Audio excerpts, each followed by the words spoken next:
everyone, so I welcome you all again in today's revision video.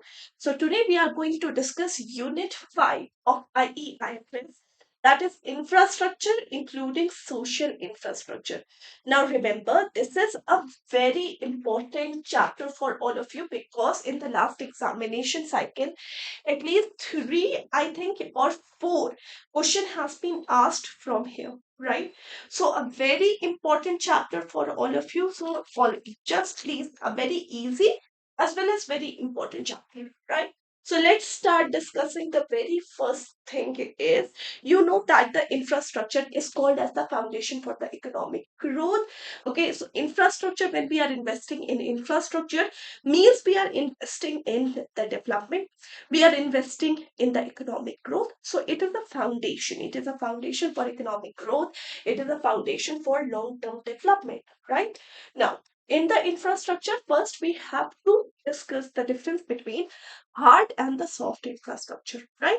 Now hard infrastructure, any those infrastructure which are related to the connectivity, that help in the connection, that help in the connectivity of the people, that is called as hard infrastructure. Like there are road, railways, ports, pipelines, etc. These are actually useful for the physical networks. Okay, then these are considered as the hard infrastructure, whereas soft infrastructure means which are actually playing as a supporting role for the running of the economy, which are helpful for the day to day running of the economy, which helps or essential to keep the economy running. That is called as soft infrastructure. So, hard infrastructure is what? Hard infrastructure means any infrastructure which are related with the connectivity, any infrastructure which help in the major physical networks, right? Road, port, airports, pipelines, etc. Whereas soft infrastructure means those infrastructure which needs or which are essential to keep the economy running. Like for example, we have financial, education, healthcare, law enforcement organizations, etc. Okay, so that is considered as the soft infrastructure. Okay, so example of hard and soft infrastructure we have already written here. Next thing is energy infrastructure. What is an energy infrastructure? Energy infrastructure help to transfer of energy from the producer to the consumer. Any infrastructure which helps to transmit the energy from the producer to the consumer called as the energy infrastructure. Like, for example, we have petrol pipelines, we have coal handling facilities, we have wind power, solar power, hydropower, geothermal power, biomass, biofuels, etc. These are those infrastructure which are built to actually deliver the energy from the producer to the consumer. Then it is called as energy infrastructure. Now, under the energy infrastructure, these are the some common points. So, when we are talking about the growth, so yes, we have grow at least 50 times in the solar energy. Renewable energy capacity is 2.5 times higher now, right? Now, India's position, when we are talking about the India's position, India is ranked fourth in terms of renewable energy power, fourth in terms of wind power, and fifth in terms of solar power. Clear? Now, next is communication infrastructure. So, communication infrastructure, like for example, we have different components: postal, telephone, internet. So, in the community infrastructure, we have different projects. First of all, to expand the communication network, we have the foreign direct investment relaxation. So, FDI limit have been increased to 100%. Then we have production linked incentive scheme for the boosting of the manufacturing, especially in the electronic sector. Then we have Tarang Sanchar portal. Now, Tarang Sanchar portal is for mobile tower radiation. Then we have National Optical Fiber Network project, which is to provide the rural broadband for approximately 2.5 lakh panchayat. So this is what this is called as communication infrastructure. Then Water management infrastructure, that infrastructure which is helpful in managing the water or water supply. That infrastructure which are helpful in managing the water supply is called as the water management infrastructure. Like for example, we have flood controls, we have reservoirs, we have irrigations, we have canal system. These are all considered as the water management infrastructure. Now, transport infrastructure, which help in the transports, right? For example, road, railways, and we have the different ports. Okay, we have different airports, seaports, etc. So that is called as transport infrastructure. Clear? Next, transport infrastructure. So there are different initiatives in the transport infrastructure. Let's talk about that initiative. First of all, let's see about Bharat Pariyojana. Bharat Mala Pariyojana, in this India's largest infrastructure investment program, has been built. Then we have PM Gati Shakti Multimodal Connectivity Plan. Then we have Multimodal Master Plan. Then we have National Roadways, which is to build 60-kilometer roadway project. Then there are rail to be expand under the Kavach scheme. Then the expansion of 25,000-kilometer national highway in year 2022-2023. So these are the different initiative which has been taken in the transport infrastructure. Clear? Now next. Next is critical infrastructure. Now, critical infrastructure are those infrastructure in which the broader economy shows dependency.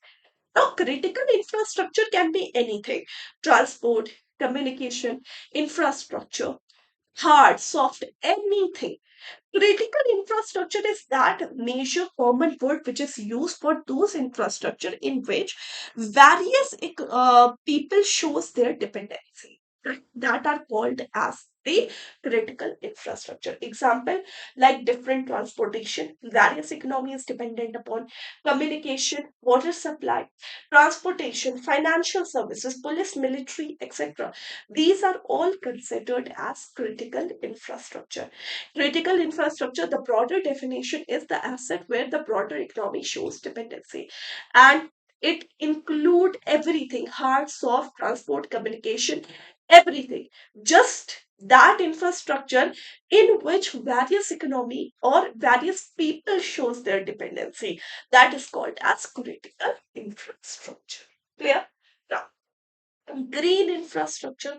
What is a green infrastructure? When we are talking about the green infrastructure, green is a concept that highlights the importance of natural environment. Means any those infrastructure which highlights the value of the natural environment, that is called as green infrastructure. Like for example, we have wildlife sanctuaries, we have green belts, we have western ghats, etc. That is the green infrastructure. Now, let's talk about the concept of ESG: economic, social, and the governance. ESG is a very important part. If the corporate want to grow for a longer period of time and they want to have a sustainable development in themselves, then they must seek these three factors in their daily business activity. They must take care of the environment, and they must take care of their social aspect. They must contribute to the social development of the economy. And third, they must look after the governance of their corporate, right? So when we they are taking care of the environment, they are taking care of the social factors, and they are taking care of their internal governance, then they can have a long term and sustainable growth in their corporate culture, right? And one of the important dimension of the ESG is corporate social responsibility. So this was the question asked in the previous examination cycle. What is the modern dimension of ESG? So the modern dimension of the ESG is corporate social responsibility. Clear? Now next thing is the health. So, when we are talking about the social aspect, health is the most important and crucial part of the social infrastructure. So when we are building the hospital, clinics, trials, research and development, medical tourism, health insurance, especially in the health sector, then these are called as the contribution toward the health infrastructure. Right now, for the education sector, the government has announced a new economic policy, National Education Policy, which is based on these four pillars. Very important. So, National Education Policy, the new, has been introduced in 2022, which replaced the older version of 1986. And the National Education Policy is based on these four pillars: accessibility, equity, quality, and accountability. Right? Now, family welfare, very important thing. See, family welfare, the main goal of the family welfare is to control the population. The main growth of the family welfare is to what? Is to control the population growth. And 1952, India was the first country to implement the national planning or national program for the family planning, right? So when we are talking about the family welfare, it is based on different principle, like the acceptance of this is not compulsory, it is not mandatory. You can just willfully register yourself in the national family welfare program. The main aim is to control the population, okay, and the secondary aim is to provide a good living standard to the people of the country.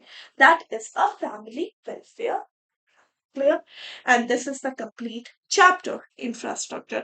I hope that this revision videos are very, very useful for all of you. This infrastructure topic is very useful for all of you. Remember, there was at least 3 to 4 questions which was asked in the previous examination cycle from this infrastructure topic, right? So critical infrastructure, hard infrastructure, soft infrastructure. Then we have different type of infrastructure. Then we have ESG, economic or sorry, environmental, social and governance, corporate social responsibility, the education, the 4 pillars of national education policy. These are the most important part of this chapter, right? So thank you so much. I hope that you have all enjoyed this video. Thank you so much. Take care, everyone. Bye bye, guys. Bye, everyone. Take care.